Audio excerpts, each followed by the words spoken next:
Welcome to the You Heard podcast, your go-to for Miami Hurricanes football.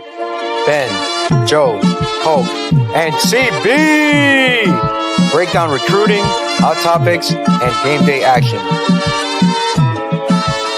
All right, we'll talk about it at the end. No, let's talk about this right now because you completely flipped it on me now. I hate him for knowing this, bro. This man knew the brand, dog. Okay, I don't appreciate that. I'm saying like, what are we talking about, son? Get into it, talk. I felt Keeping it a buck. Let me close these curtains real quick. You heard.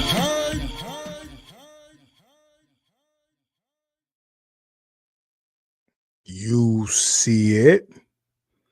What's going on, man? A1's from day one. 8-1 out, 818 Cali Kane. What's going on, brother? How's everything on the left side, on the left coast? Greg, man, appreciate you joining us, man. Listen, you see I'm here by myself. My guys, Benny's working. He he works one day a month, and today just happened to be the day. He's out of town. He's away from his home base. He might pop in because every time he says he's not joining, he actually joins. He can't stay away. He can't stay away. Poke, Big Poke, he might pop in too. He does that from time to time as well. And CB, he's sporadic, so he might pop in. A little rainy, but it's good. USC doing some work out here.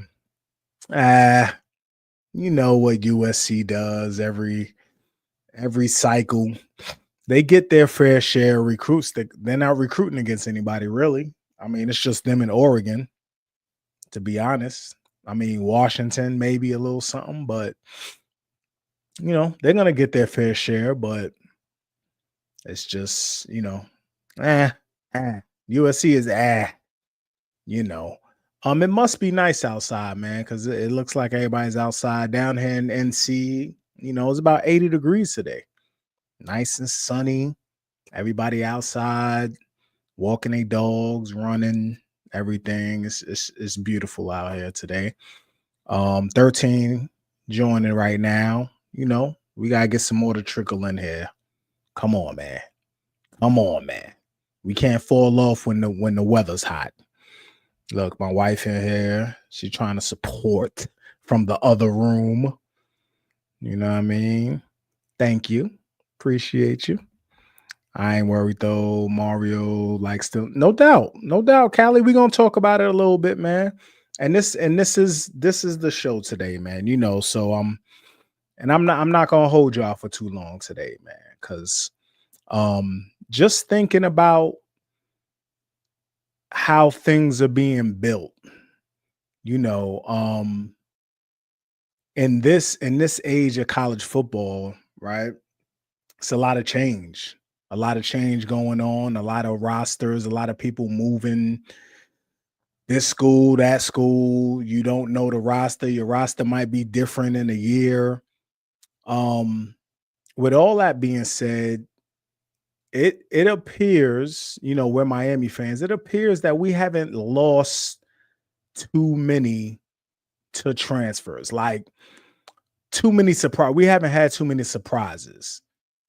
Isaiah Horton was probably the biggest surprise, and that came out of nowhere because we all thought that in 25 he was going to be the man. Like I don't think if Isaiah Horton stays, CJ Daniels is here or pursued. Maybe I'm wrong, maybe not, but we all thought this 25 was going to be Isaiah Horton in the game. You know what I mean? Isaiah Horton, JoJo on the outside, maybe Ray if he steps up, maybe a young dude in the slot. But it was definitely a surprise. But other than that, I mean, if we're thinking about it, we haven't had too many transfers, man. And what does that speak to? Right? I think that speaks to the fact that people actually want to be in the building. I think that speaks to that because a guy, let's think about a guy like Samson, like Pancake, man. Pancake, a 5-star coming out. He's in his third season. Normally, we would see a guy like that gone. I know he's being tampered with. I know for a fact that people are hollering at him. And he stays, man. Somebody like Emory Williams didn't have the brightest day in the bowl game. Everybody's on his case right now. He's standing firm so far. Now, after spring, this is of course pre-spring chatter. We don't know what's going to happen after the spring. But there's a lot of guys that you would think. We just talked about Ray Ray. Ray Ray's been sitting behind X for a couple years now. Now, this should be his year, right? You would think. But if a young guy passes him up, what if Mally passes him up? Does he hop in the portal? And it's not just a hop in the portal because after the first year I wasn't getting any burn. It's a hop in the portal because I'm likely not going to get burned. I've been here for 3 years and a freshman passes me up. I'm going to hop in the portal. Now, in my opinion, that's what the portal was intended for, right? Or maybe your coach leaves and you want to hop in the portal, or I've been on the roster for 2, 3, 4 years, or I'm a graduate transfer. I'm not going to play. It's clear I'm not going to play. I've tried my best. I'm not going to play. It's time to move on. That's cool. That's fine. But the way things are happening now, these young men are just hopping in, hopping out, hopping in, hopping out, for whatever reasons. On the defensive side of the ball, you would think with a whole new coaching staff, we would have a lot of transfers, but no. Look at somebody like Chase Smith. You don't think Chase Smith can go somewhere and start immediately? That man is 6'4", 250, and a dog. He's trying to take, how much pent up anger that man probably has. You know what I mean? You know how much aggression he has. 6'4", 250, runs, hits. You don't think he can go somewhere and start, and not even, like a G5, and he can go to a P4 and start. There's plenty of places he can go start at middle linebacker. I'll take that man at middle. There's plenty. Markeith Williams, he got some burn last year out of necessity. They had him playing corner in the bowl game out of necessity. But listen, Markeith has been in the system, 4 years? He's still not starting. So he can definitely go start for some P4s. Definitely. Hold on.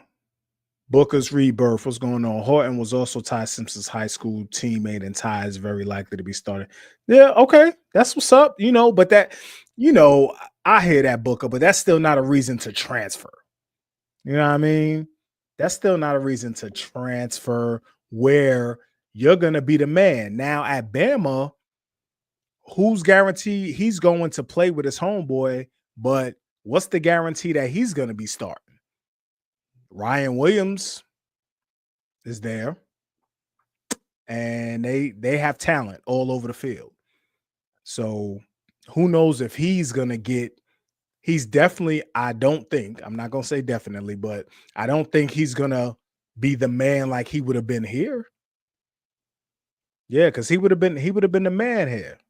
The elder statesman, he's already proven what he can do. He would get better. Of course, KB is a developer, and it's the same system. Now he has to go and learn a whole different system.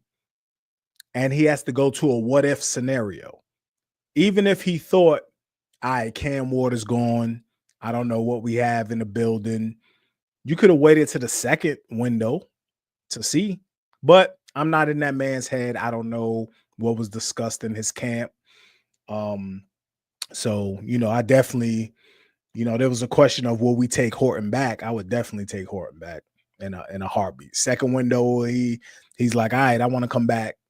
Hey, come on through. Because he's a good dude, good kid, man. Yeah, so Booker, let me see. Horton is a different type of receiver than Warren Williams. Miami right now has a roster that would be a top level roster in the ACC, and yeah, no doubt. Booker, I agree. And that's part of the conversation here. Just thinking of the elites right now, right? So in 2025 elites, I'm not talking about in the past who we think is elite. Because everybody we saw it last in 2024 when a team like Georgia or Bama lost. It was they're placed on this pedestal to where we're taking their past successes and applying it to a current season. Because Bama was dominant under Saban, that has nothing to do with any given season moving forward. So in 2025, let's look at who's going to be, who's elite in 2025. And you're right, Miami, the way that Coach Cristobal has built this, Miami's looking like one of those teams. Now, we're not talking about how the coaching is on game day. We're not talking about that. That's a whole different category. But the roster that has been built, especially along the lines of scrimmage, O-line, D-line, yeah. Miami's walking into any venue in America and measuring up on the O-line. Think about the O-line across the board, right? So let's just say you're starting 5 from left to right is Markel Bell, right? So Markel Bell is what? 6'8", 6'9", about 350, right? Let's say Matt McCoy slides in the left guard. Matt McCoy's about what? 6'6"? Let me see how big Matt McCoy is. 6'6", 6'6", another about 330. Let's give him 330. 325, 330. You got the new kid at center. What's his name? James Brockenmeyer, is it? Let's look at James Brockenmeyer, right? James Brockenmeyer, about 6'2", 6'3", 300 pounds at center. That's par of the course for centers. We know big Coop. Inez Cooper has been here. He started out in Miami. He's about 400 pounds. Now he's a good 330, solid 6'6", 330. And then you have CeCe. Big, another 6'6", 3 and change.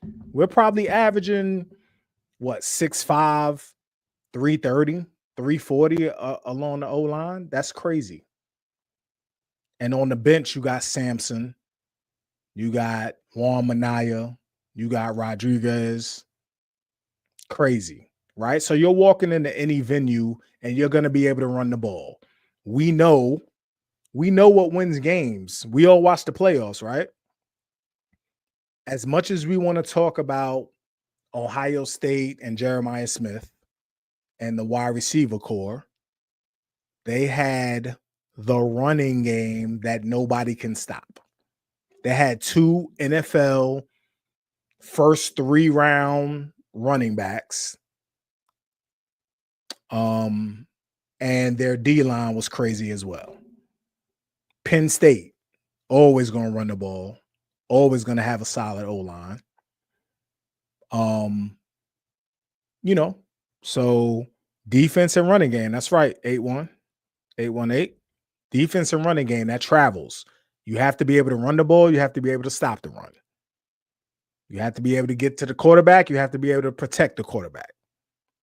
And that's how it's built. Yeah, they should be winning, but you have to, bagging up. Come on, man. You got to have some other things, but it starts with those trenches. Right. So, with that being said, we walk into any venue in America and we have that covered. We're matching up with anybody in those trenches. Now it comes to, after that, for me, it's quarterback play. If all things are even, quarterback play is a factor. Now, if we look in the playoffs last year, 2024, we obviously had the best quarterback in the country, but we couldn't make the playoffs. So, other than that, let's look at the quarterbacks. Will Howard. Yeah. Not the best QB in the world, but he played within the system and he did what he had to do. Drew Aller from Penn State. Not the best QB, right? Did what he had to do. Average, right? Quinn Ewers, right?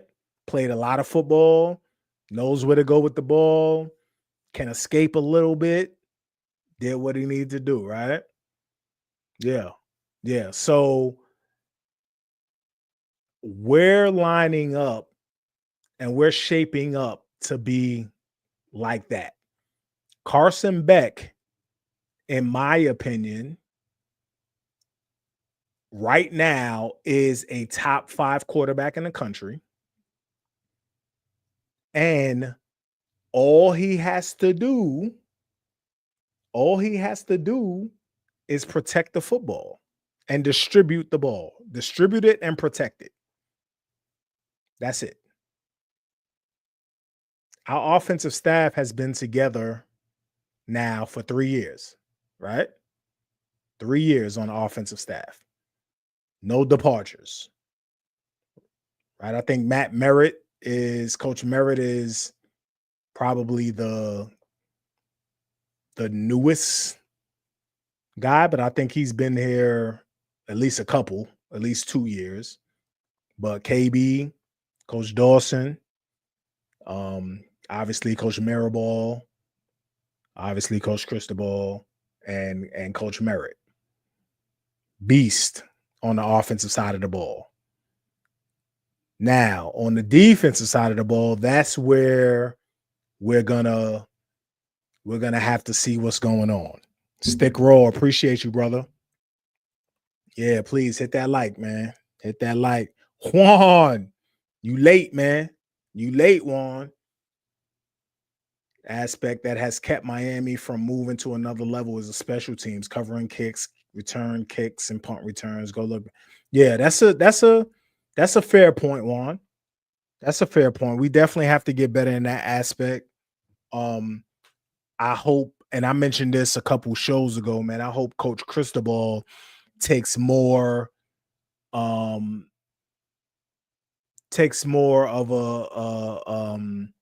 a lead role in coaching special teams.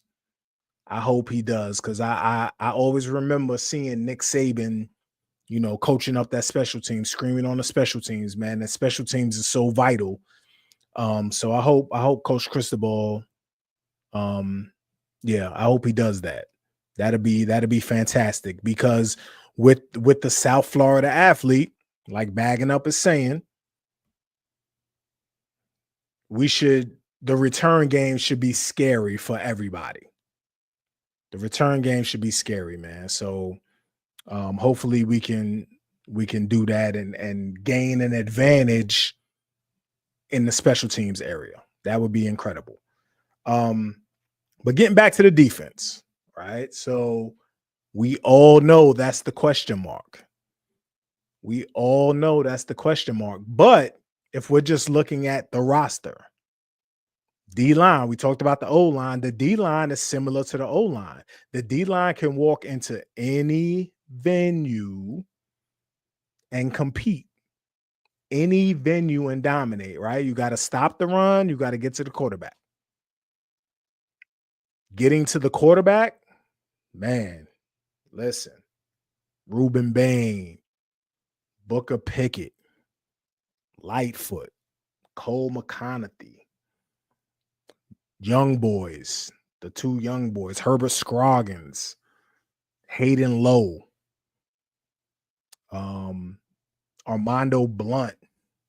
Like, the talent brought in on that D-line, and then you got Coach D-Lou and Coach JT, and by all accounts with Coach Heatherman, you have a one gap attacking style defense. Listen, no excuses. It should be spooky. It should be spooky. You know what I mean? And we talking about the linebackers and the safety, secondaries. The O-line, the D-line, should help that. That's what we were saying before the 2024 season. We were counting, like us that you heard, we talked about the secondary being the weak part of the defense. But the hope was that the D-line can help mask that weakness. That was the hope. Obviously, it looked good for the first 4 or 5 weeks, and then we started to see it. Then we started to see that that's not going to help. So this time around, 2025, even more talent has been brought in. Like the pass rush should come in waves. Like I'm so excited to see how Coach Heatherman and the defensive staff just uses these guys in the pass rush, in the passing game. I'm so excited to see how I want to see different. Oh man, I want to see crazy exotics. I want to see different personnel groupings, packages. It should be spooky, man. It should be spooky. You have so many guys who can rush the passer. And, if we watch the NFL, we watch the Super Bowl, if we can rush with just 4 and we don't have to blitz, oh Lord. Oh Lord. You know what I mean? Oh Lord. It's going to get spooky. Bagging up. I want to see a change in the culture on D. The inability to take angles and be physical is lacking. Guys get stuck. No doubt. No doubt. And that's the point. That's the hope. That's the hope. Angles have to get better this year. Can't imagine it. Right. Can't imagine it being worse. D-line was 15th in the country in sack last season. That didn't help the secondary. Yeah. And that's not bad, but I believe a lot of those numbers were skewed in the first 4 weeks, right? Because once we got to Virginia Tech and after, it tremendously fell off. If we can look at sack numbers for the first 4 or 5 weeks as compared to the middle and the end of the season, we should see a huge difference. Bagging up, we were slow and undisciplined off the edge. Guys had no counters. Yep. Secondary had 0 football IQ. Lost. Yeah,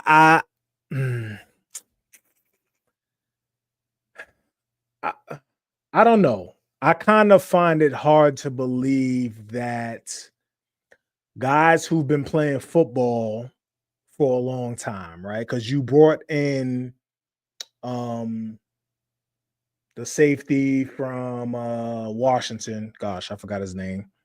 You brought in the safety from Washington. You had DP2 back there. Zaquan was the young guy. Yeah, I find it hard to believe Jaden Harris was mentored by Cam Kitchens all year and looked good, real good early on. I find it hard to believe that it was all them and it was football IQ. Um, by all accounts, people who talk about these things, the defense was very difficult to learn. And I believe if something like that keeps happening week over week, then it's not taught how it's supposed to be taught. That's just my take on it.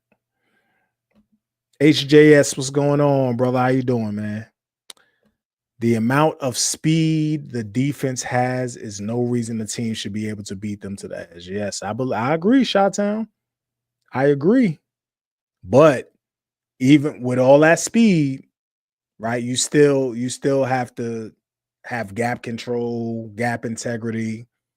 You still have to do what you're supposed to do, because we're talking about P4 football. We're not talking about high school. In high school, you can pretty much do what you want to do. And if you're an elite player, you have speed, you're going to make the play.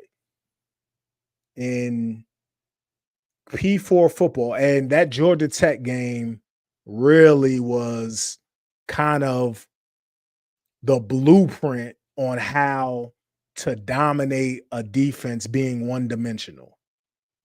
Georgia Tech was one-dimensional. They could not throw the ball. They had two quarterbacks, one to run and one on third and long situations. And they did what they wanted to do. Every time. Every time. So, yeah, you can have all the speed and the talent, but they have to know where they're going. Absolutely, Poke. Yo, shout out to Poke, man. My guy, man. He y'all don't know, man. This man does wonders with the edits and design and stuff. He just comes up with shit and he puts it in the chat and everybody's like, all right. Like, we'll all be working on the same, not me. I come up with ideas, but everybody will be working on the same thing, man. And Poke will put something in there and everybody be like, oh shit, all right. I guess we done. So yeah, man. Him, CB, and Ben, they all work, man. They all work. Juan, I'm great. Juan. I'm great, man. I can't wait to get back down to Miami and see what's going on. Off topic, since you're a proud parent of an athlete, what to make of Suge LeBron? He keeps that. All right, I'll address that. In a minute. I'll address that. Keep it simple. Absolutely. On defense, I believe it should be simple. Definitely on defense. You just want your athletes running around. You don't want them on defense, man. If you hesitate for a split second, you are beat. You're beat. So, yeah, I understand. Cuse receivers are still getting deep. I have nightmares about how easy they should. Yeah, it was ugly. Mario really ain't getting enough credit for the talent he's brought in, the talent acquisition, almost equivalent to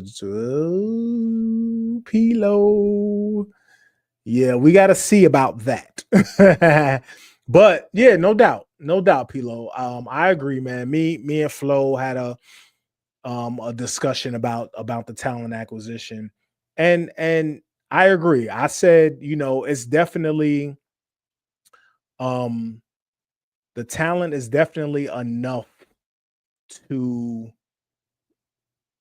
that should be able to dominate in the ACC, or at least perennially, get to the championship, the ACC championship. There's no way we shouldn't be in the ACC championship every year starting with 2025. No way. Because it's sustained. It's sustained talent acquisition. Now, I did have an issue before this season with, elite talent at the national level, but I definitely think in the trenches, we definitely have elite talent on both sides of the trenches. Now, the skill positions, I feel like we still have some catching up to do, because I still feel like elite receivers leave Florida too much. I still feel like elite corners. Now, I think elite in the secondary, I think things are starting to warm up. Linebacker wise, starting to warm up, but I think we can get there because Kellen Wiley is a problem. You know, we were lucky he didn't go where he was supposed to, or the rumor was that he was going. Yeah, Kellen Wiley's a beast. What's the other kid's name? Aldarius Hayes. He's a beast. So, you know, but I think we're starting to catch up in the elite, you know, in the skill position rooms. Quarterback recruiting out of high school, I think, you know, for the next 2 years, Luke Nickel, Darion Coleman, I think we got something there. And I think, especially the way Dawson has the offense looking, I think that will probably, you know, pick up a little bit. The next 2 years, I think we're good, man. Luke Nickel, Darion Coleman, I think we're good. But yeah. Polk says, you bring in the ideas that make it happen, my man. Yeah, man. We work together, man. It's a good team. Mario, Juan, Stephen A. We'll talk about that in a minute. Our secondary room has been flipped. Hearing good things on Ewald. Yeah, you know, definitely. Yo, listen. I've always loved Xavier Lucas. When he didn't come to Miami out of high school, I was like, damn, how we miss on him. But, and I want him to play corner. I hope they keep him at corner, but wherever he's at, I think he's elite. Like, he's one of my favorite guys back there. And it's somebody, Amari Wallace and Bryce Fitzgerald, I think are, you know, kind of being, I've heard people talk about Amari Wallace, but Bryce Fitzgerald, I think, gets lost. Jabari Slime, Antoine, yes, problem.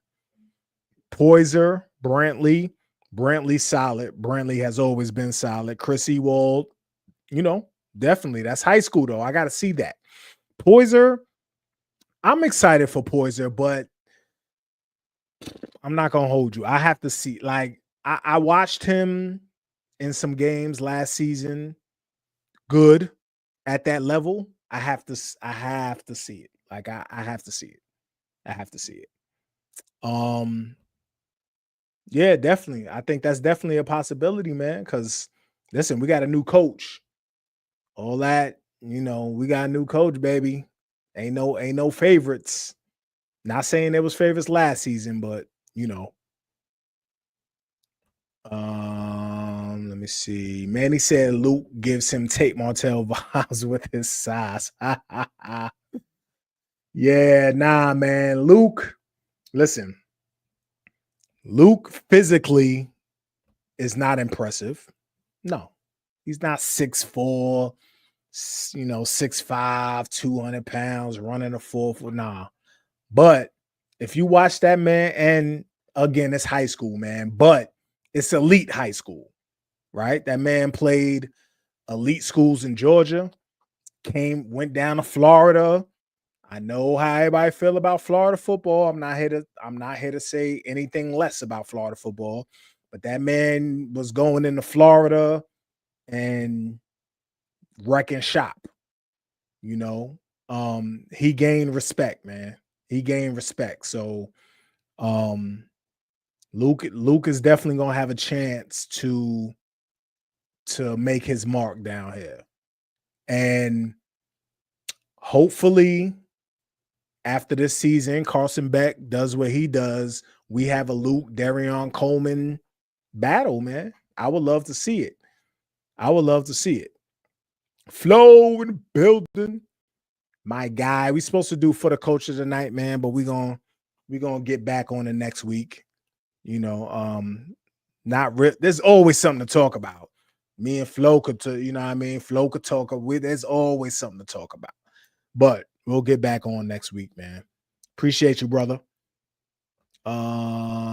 Derek, this defense is gonna be fun to watch this year. What a difference. Yeah, hopefully, Derek. That's the plan, right? I hope so. I hope so. But I think the only thing, there's a few things that concern me, but Coach Heatherman, he has 1 year experience at the P4 level. When he goes against a seasoned old coordinator, right? I'm kind of worried about getting out schemed by a seasoned offensive coordinator. The talent is there, of course. We have to tackle better. We have to take better angles. We have to we have to contain. We have to have gap integrity. We have to communicate better. I think that all improves. But I'm curious to see what happens when an OC who's been doing it for 10, 15 years, comes to town and he got to deal. I'm curious to see what happens when he got to deal with Coach Brom and Louisville. I'm curious to see what happens when he got to deal with that. So we'll see. Rocky, what's going on? Tony Toka, what's going on, man? Dominic, we'll keep harping. Please, Dawson, integrate OSU and some SMU offensive plays where it's scheming players open while putting defensive players in motion to read the defense and attack at the weakest link. Yeah, Dominic, I think if we notice, right, Coach Dawson has more of a vertical offense. The SMU offense and Coach Rhett Lashley is more of a horizontal side to side motion, eye candy type offense. Coach Dawson has more of a vertical offense, downfield passing game. Of course, he can implement some wrinkles. We would probably like to see more wrinkles, especially considering the personnel that we have. I would definitely like to see the running game get a little bit more exotic sometimes. At times, of course, you just want to line up and just, do what you do because you have an O-line who can do that. But I would like to see some exotics. He's thrown a couple in there, as a matter of fact, though. We've seen a couple reverses, a couple of, different things. So I just don't think it's as flashy as, we might like to see. But again, it was the number one offense in the country. So who you think winning the Standing on Business award this year, offense or defense? I hope it's the defense. I want to see this defense. Listen, if we can get a top 30 defense, we're in the playoffs, no doubt. Because I believe the offense will still be a top 15 offense. I don't think it's going to be number one, but I think it's going to be a top 15 offense. So if we can get a top 30 defense, oh man, we all good. We are all good.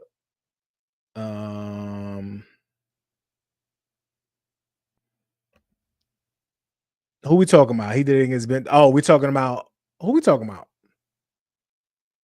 We're not talking about Poised because he didn't play in the Big Ten. So who we talking about?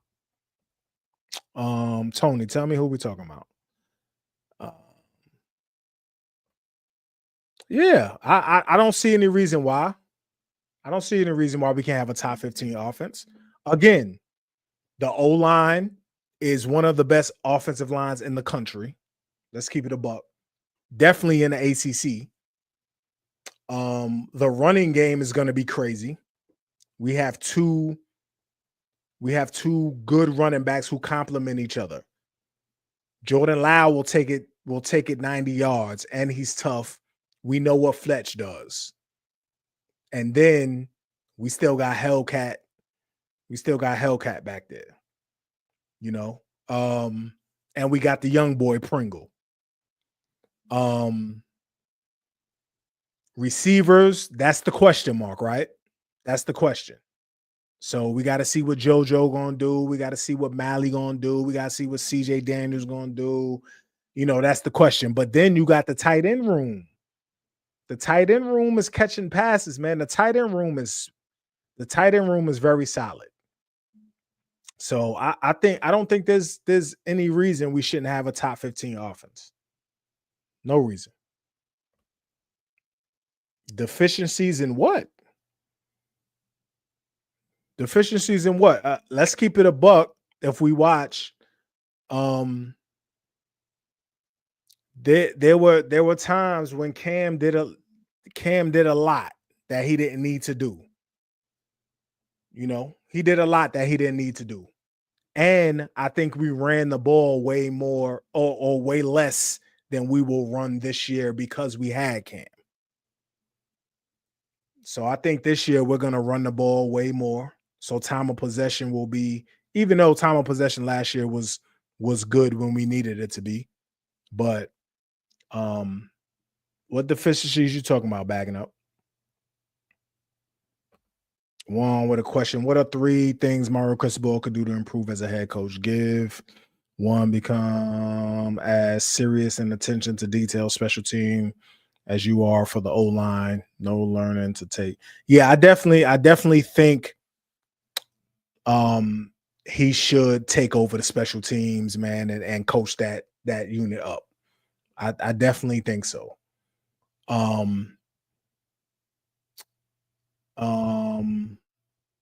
You know, and continue to improve on game day. Continue to improve on game day, man. I think there are some things, you know, clock management things that he can continue to clean up, but I think he was much better in 24 than he was in 25. And, you know, without knowing the internal workings of the organization, you know, to me, we discussed this a few weeks ago. If things were as bad as they were on the defensive side of the ball, to me as the head coach, like I'm taking over that side of the ball.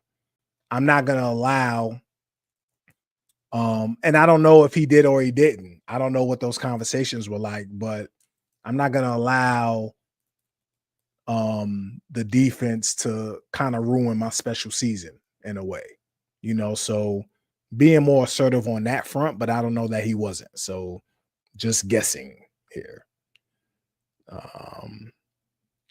Teams will stack the box and squeeze that A gap and say beat us. That's fine. And I think that can happen. Bagging up. Yo, we forgetting that Carson Beck can throw the ball? Carson Beck is a good quarterback when he has the weapons. Carson Beck is athletic. He's not Cam Ward. Nobody, listen, Cam Ward gone. Nobody going to be Cam Ward. There's nobody in the country who has a Cam Ward. But Carson Beck, a couple of years ago, was the number 1 ranked quarterback in the country. Like if he would have left after that season to go to the NFL, he was going to be the first quarterback taken. Like I think that's what Dawson would want is for teams. I think if we run the ball effectively, like I think we're going to do, the plan is to get teams to stack the box so we can go up top. Now, bagging up, the receivers are going to be the question. Can they take advantage of one-on-ones? Can they get open? Because I think, you know, with stacking the box, there are going to be a lot of one-on-one opportunities. Teams are going to blitz. Teams are going to bring extra pressure, extra men. There should be a lot of one-on-ones. Can the receivers take advantage of that? That's going to be the question. Yes, definitely. But I'm not worried about Carson Beck fucking carving up a defense. Nah, if need be, I'm not worried about that. Thank you. I hate hearing about the number one offense. I feel like it's a cop out to me that offense was dependent on the QB being smart to read defense is very, very rare. I don't know what that means, but all right.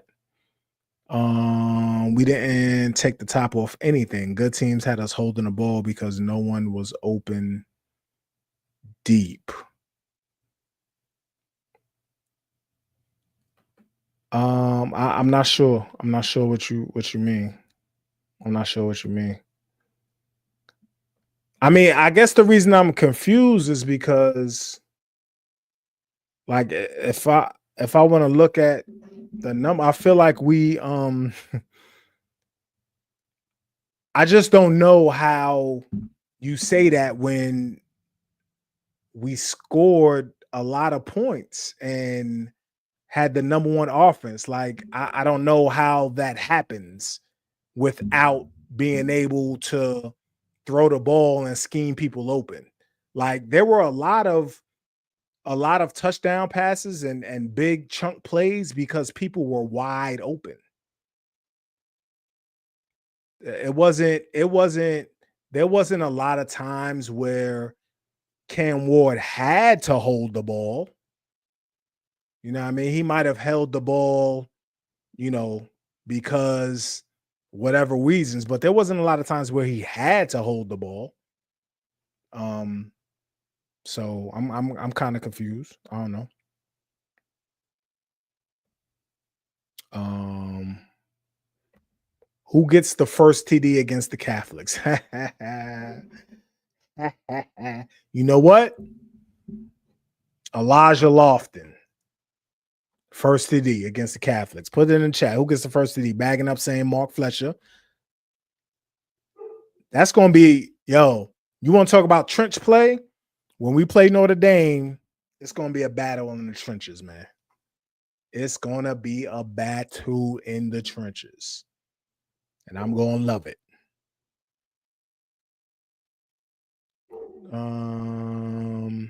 Who is Miami leading in returning pass catcher? I think that'd have to be nobody, right? I think that'd have to be maybe Elijah Lofton or Elijah Lofton, right? CJ Daniels is a transfer. So nobody. Yeah. And that's the issue. That's what we're talking about.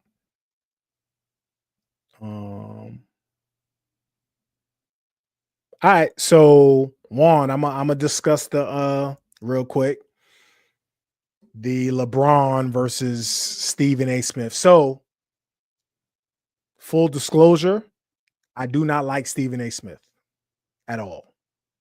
I'm not a fan of his. I stopped listening to anything Stephen A. Smith. I don't listen to him on ESPN. I don't listen to him on YouTube. I can't stand when he talks, especially when he talks about things other than basketball. When he talks about football, it just sounds crazy to me. Yeah, that don't matter bagging up. You know what I mean? He from Queens actually, but he's not, he don't move like it. He don't move like it. And one of the real reasons I don't like him, and Shannon Sharp rubbed me the wrong way around that time. So around COVID time when, vaccine was all the rave, they were really shitting on Kyrie Irving around that time because Kyrie decided that he didn't want to get vaccinated, which in my opinion was the choice of whoever. Like, you don't have to do that shit if you don't want to do it.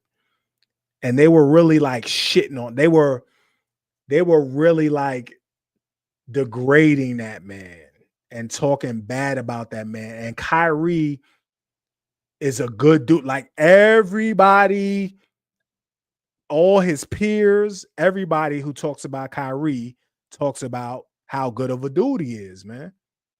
He don't do nothing. He don't get in trouble off the court, takes care of his family, blah, blah, blah, blah. And they were just talking bad about that man. And ever since then, He just rubbed me the wrong way, right? So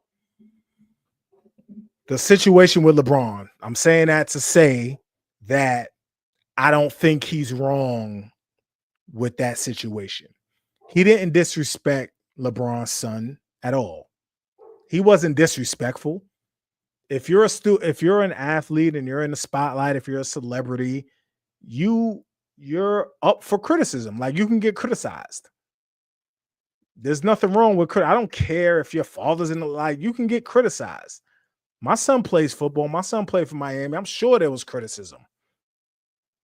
I heard somebody say, like, why did my son get recruited to Miami? Blah.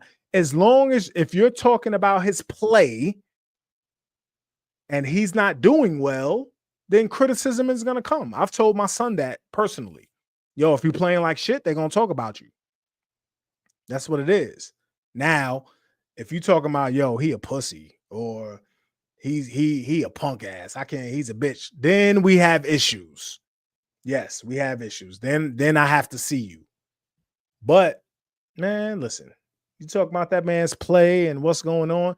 And let's not forget, LeBron said a couple years ago that Bronny is what did he say? Better than 70% of the players in the league now or something. He made some asinine comment like that a couple years ago. So, criticism's gonna come, man. But that's what it is. I'm not a Stephen A fan. But yeah, man, listen, people, I appreciate all of you guys. It's in the chat. Appreciate you rocking with me today. Who going to the spring game, man? I'm gonna ask that every time. Who going to the spring game? Let me know in the chat if y'all going to the spring game, man. And who's planning on going to the Notre Dame game? First game of the season. Who's going to be at Hard Rock for Notre Dame?